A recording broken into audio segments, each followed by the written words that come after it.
السلام علیکم دوستانو خراغلاس دوستانو عمران خان ته د مخکې نه پته وه چې مذاکرات به کامیابیږي نه نو لحاظه د دې وجې نه د یو غټ تحریک چلولو اعلان وکړو څه تحریک به چلوي نو هغه به درسره شریک کوم او دویم خبره ده چې رانا ثناالله ویلي دي چې د 14 مۍ الیکشن زه نه منم د رانا ثناالله بهانې دا تاسو ته ما مخکې ویلي چې دا خلک به بهانې کوي او بهانې به جوړوي که چېرې دوی الیکشن ته لاړه هم شي خو دوی به بیا وایي چې یاره جي دا الیکشن داسې وشو دا الیکشن چې کوم دی نو غیر قانوني وشو غیر آئیني وشو دا الیکشن داسې نه و پکار دا خبرې ما تاسو ته په اډوانسو کې کړي دي. دریم نمبر به مونږ دا کوو چې یو ګیم روان دی او هغه ګیم دا روان دی چې حکومت به سپریم کورټ ته په 27 تاریخ باندې څه وایي نو د هغې نه مخکې پاکستان پیپل پارټۍ والا څه ویلي دي او بیا فضل الرحمن چې کوم دی نو څه مشاورت کوي او د هغې په باره کې به مونږ خبرې کوو او څلورم نمبر به مونږ په دې باندې خبره کوو چې عمران خان د حکومته ولې راوخت کړو څه وجه وه چې رژیم چینج اپریشن یې په هغه باندې وکړو تاسو ته پته ده نواز شریف به بار بار دا سوال کوو چې موږ کیوں نکالا گیا خو د هغه د راوښکو داسې غټه وجه په نظر نه راتله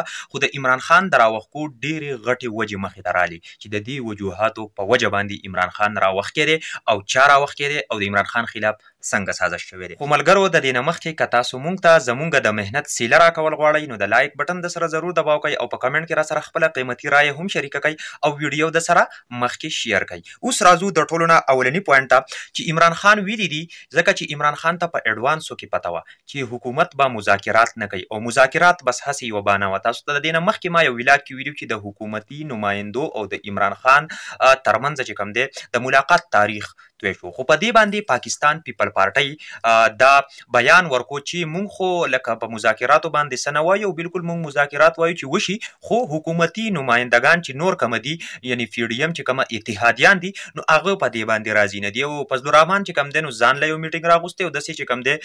حکومت چې کوم نمایندګان دي نو هغو ځان له په 26 تاریخ باندې چې کوم دی نو یو میټینګ څه کړی دی راغوښتی دی او په هغې کې باندې به چې کوم دی نو ډسکشن کوي. اوس تاسو ته پته ده چې کلیر کټ به دوی چې کوم دی نو بیا سپریم کورټ ته وایي چې یاره جي مونږ په دې کې فیصله کوو دغه پکې کوو مونږ پې مشاورت یې وکړې خو څه دغه ته یې چې کوم دی نو راونه وته نو لحاظه دا فیصله چې کوم دی نو تاسو لملیټ کوئ. تاسو ته ما بار بار ویلي چې دوی د الیکشن نه تښتي دوی اوس الیکشن ته په هیڅ صورت کې نه دي تیار او که چېرې الیکشن ته راغله نو دوی ته کنفرم شکست دی دوی شکست خوري نو په دې وجه اوس دغه بهانې چې کوم دی نو لټیږي. نو عمران خان ته پته و مخکې ما تاسو ته ویلي چې دا انتخابات ماته ناکامه په نظر باندې راځي ځکه چې د مختلف ذرایو نه دا خبر میلاو شوی و. اوس رانا ثناالله وایي چې یاره دا خو موږ له یو څو غنټې راکړي دي نو دا خو یو څو غنټې نه دي او بیا یې وایي چې یاره دا الیکشن که وم شي په 14 مۍ نو دا الیکشن چې کوم دی نو زه نه منمه. رانا ثناالله ته ذرایع وایي چې په 2018 کې هم چې چا الیکشن بایللی دی نو هغه نه دی منلی داسې په 2013 کې 2008 کې 1997 کې په دې کې چې چا هم الیکشن بایللی دي نو هغه خلکو نه دي منلي که هغه هر پارټۍ والا دی خو هغه چې الیکشن بایللی نو هغه منلی نه دی. نو رانا ثناالله ته ویلي چې داسې ناشنا خبره نه ده او بل طرف ته د ټایم خبره کوې نو تا ته پوره د اختر چوټیانې ټایم میلاو شو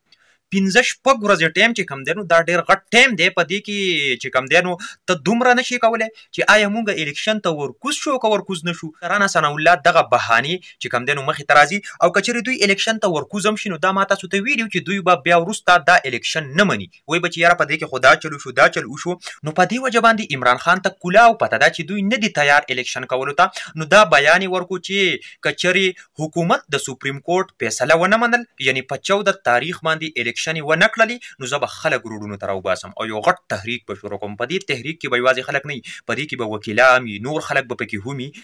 چې د قانون جوړونکي به پکې هم وي او ډېر بلا خلک به په دې تحریک وي نو دا به یو ډېر غټ تحریک وي. نو بیا یې چې کوم دی د یو غټ تحریک اعلان وکړو که چېرې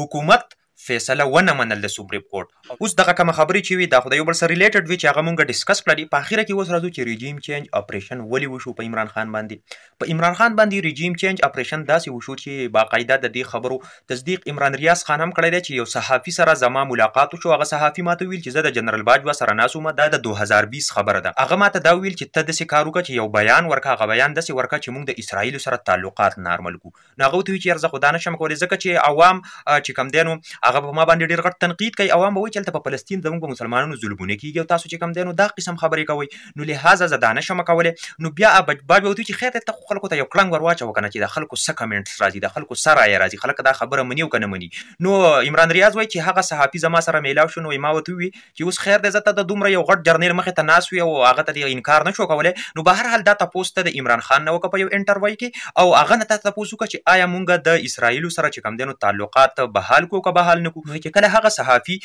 د عمران خان نه پوښتنه وکړه چې مونږ د دوی سره تعلقات بحال کوو که بحال نه کوو، عمران خان کلیر کټ یو خبره وکړه چې زه به خپل رب ته څه جواب ورکوم. الله تعالی چې زما نه پوښتنه وکړي چې د دغې ظلمونه چې دا دوی کوم ظلمونه په فلسطین او مسلمانانو باندې کوي، نو د هغې به وایي زه څه جواب ورکوم. نو لهذا د هغه دغه نه ډایرکټ پته ولګېده چې قوم بالکل دا نه مني د اسرائیلي سره ملاقات. یو خبره ده چې باجوه غوښتله چې تعلقات دې نارملایز شي او په دې باندې عمران خان بالکل د هغه سره اتفاق نه کوو. دویم خبره زموږ سره ده چې د کشمیر حوالې سره چې بایي جنرال باجوه ویل چې د کشمیر دا معامله دې سته ختمه دې کړی شي او بلکې بس هغو د انډیا ته حوالې شي او بس د دې قصو نه واورئ تجارت د انډیا سره شروع کوي. نو صحافیانو بل طرف ته ویل چې یاره تا دومره د خلکو ته د 70 کالو نه چې کوم دی نو دا قسم دغه ورکوې چې یاره موږ به کشمیر ولو بالکل د کشمیر والا سره موږ ولاړ یو او اچانکي داسې یو خبر راشي چې بایي